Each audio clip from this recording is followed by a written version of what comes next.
ilan upang maging posible ang isa na namang proyektong pangkalusugan na alam nating number 1 sa mga tinututukan ng ating minamahal na alkalde. Palakpakan po natin Mayor Francisco Isko Moreno Dumagoso, Vice Mayor Chi Atienza. Kasama rin po natin Dr. Herwin B. Herrera, our physician in charge. Ang ating officer in charge ng Manila Health Department, Dr. Grace H. Padilla. Kasama rin po natin ang ating pong kinatawan mula po sa Department of Health, Ms. Michelle Tagakay. Kasama rin po natin Councilor Tol Zarcal.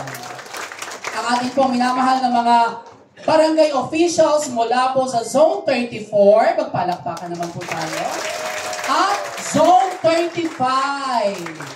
Ang ating mga chairman, kagawad, secretary, treasurer, mga tanod, mga SK, no? Magandang umaga po sa inyong lahat.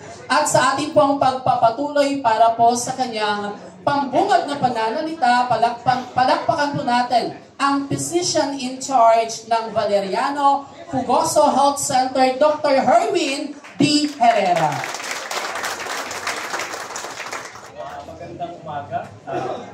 Magandang umaga rin po.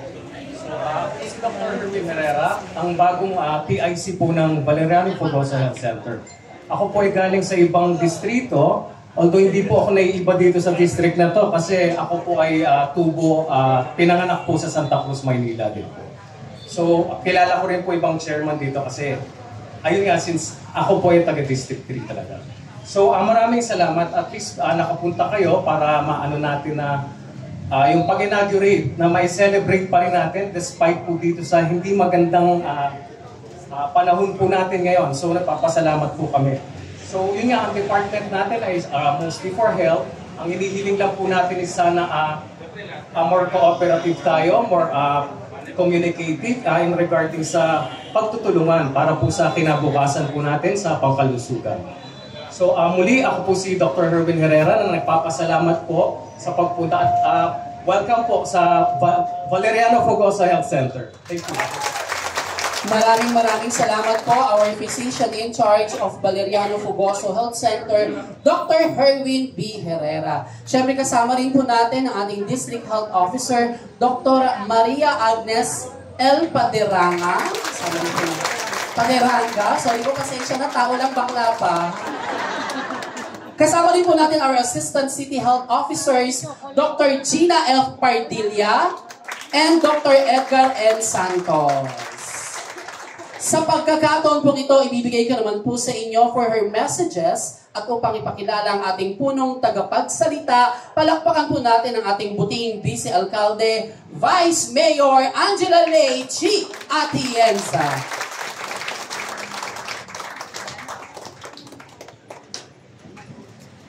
Magandang umaga. Bago po ang lahat, gusto ko munang bumati sa ating napakagaling na alkalde na si Yorme Isko Moreno Dumagoso. Palakpakan natin si Dr. Grace Padilla, si Ma'am Michelle from DOH, Consul Tol Zarcal, at sa lahat ng mga kasama namin sa barangay na narito ngayon. Alam niyo, natutuwa ako dahil noong panahon na kami nangangampanya ni Yorme, sinabi talaga namin na mag-focus ang administrasyong to sa minimum basic needs. Although, pagpasok namin, ang dami pong challenges, pero natutuwa ako na malaman na kahit na limitado ang financial resources ng ating syudad, pang-apat na po na health center to dito sa Maynila na tumatangos na ang ilong. Doon ko nakita, totoo kay Yorme, walang imposible. Dahil kahit na maraming problema, nagagawan pa rin niya ng paraan. At nakita ko rin na doon, simulat sa pool, talagang makikita natin na ang sinseridad niya bilang isang leader. Alam niyo, nandito ako para i-introduce sa inyo ang ating napakagaling na alkalde. Pero bago ko ibigay ang mikropono sa kanya, gusto ko lang sabihin sa inyo, ang tambalan namin ni Yorme, nag-umpisa yan nung siya ay isang konsehal sa Tondo.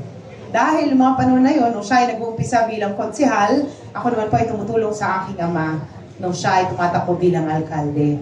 Doon ko nakita ang kanyang puso. Doon po ako bumilib sa kanya. Kaya nakikita naman natin na sa kanyang naging buhay dito sa mundo ng politika, naging isang magaling na konsihal, isang magaling na vice mayor, isang napakagaling na mayor na siyang tumulong sa atin noong panahon na may pandemya. At hindi lang yan dahil matangos ang ating ilong na masasabi natin ang ating alkalde. Nagtrabaho rin sa national government bilang Undersecretary ng Department of Social Welfare and Development at Chairman ng National Railways Corporation. At kahit na nung sinasabi niya, nung bata siya isang basurero, siya ay nakapag-aral sa Harvard. So siya. Kaya nakita natin na dito sa Maynila, ang ating alkalde, ang ating leader, ay isang tao na kaya natin sandalan kahit ano pa man ang ating iniinda.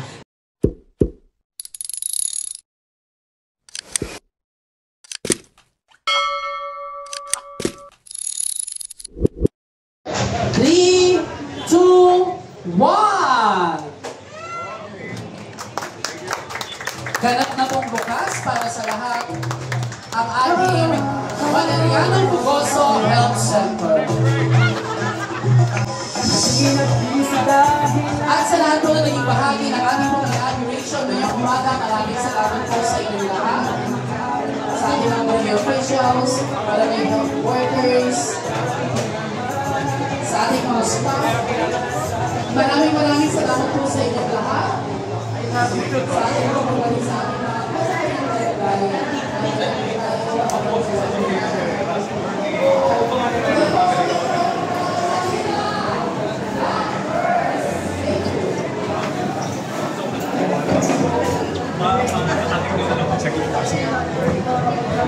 Ikot na may saglit. Hindi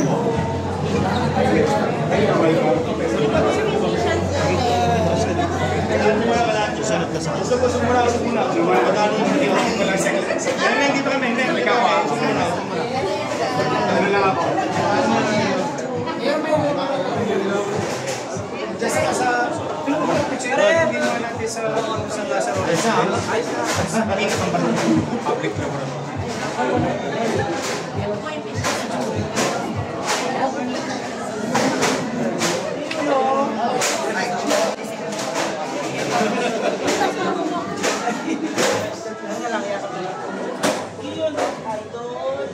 Oh, binayang sa hospital. Kasi antibacterial to eh. Good for the doctor, good for the patient. Kasi siyempre, in and out, yung doctor stationary. So, he or she might get infected in common environment of active viruses. Antibacterial. Ginagamit ko to sa operating room. Usually talaga. Saka sa ICU. Good. Saka maliwalas. Ito. Alright.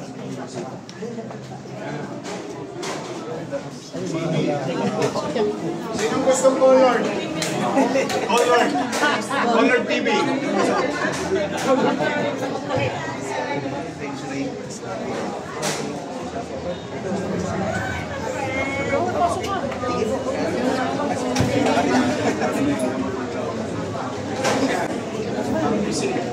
Oh, check. Sinasabi sa atin. Wala ba? Ito lang naman talaga. Ito ko nagkirapaw. Ang bagay. Dito na yan. Saan pa na yung gamot? Oo, gamot. Gamot. Injection. 6 months of treatment. Yan yung binili nyo sa amin.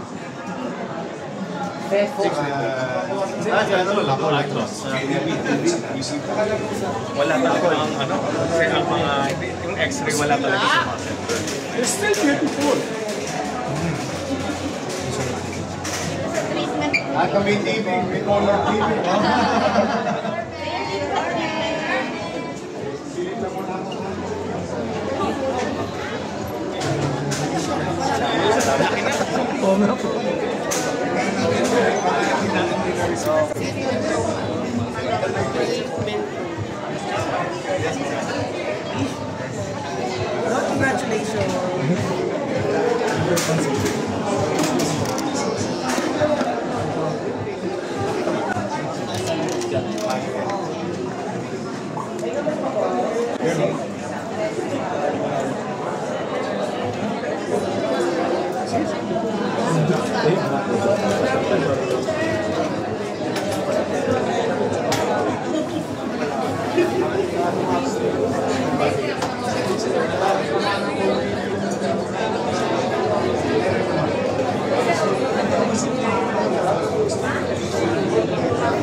Sumubay kayo?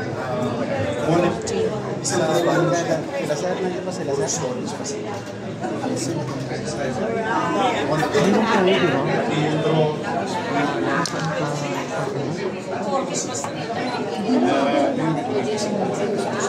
Oo nga, per distinct.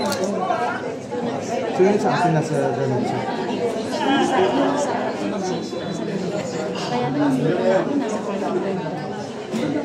Yun o. Hindi ka tumangkad eh, kasi napuyat ka eh. Kasama ko itong dalawang puyat. 48 hours straight kami. Walang tulog.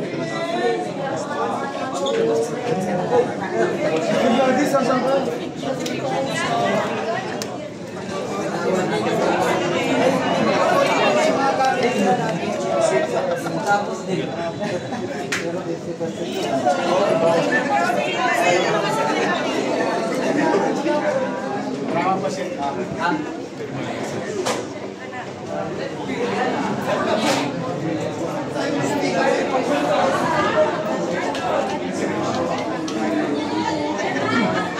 Lagi raw pumasok ka. Skip.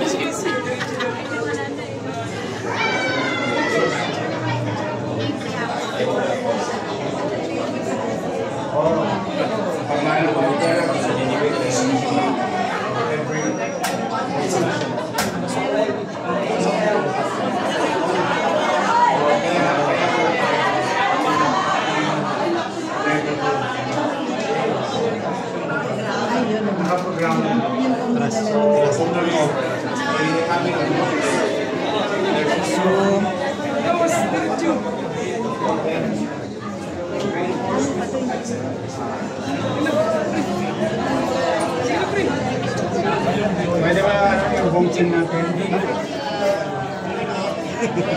Sorry.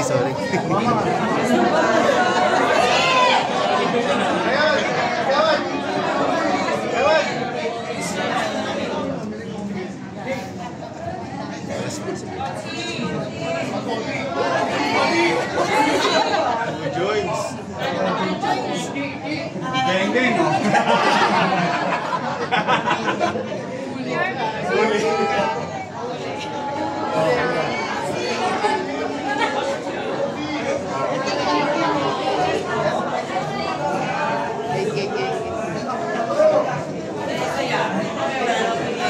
May stop tapos saan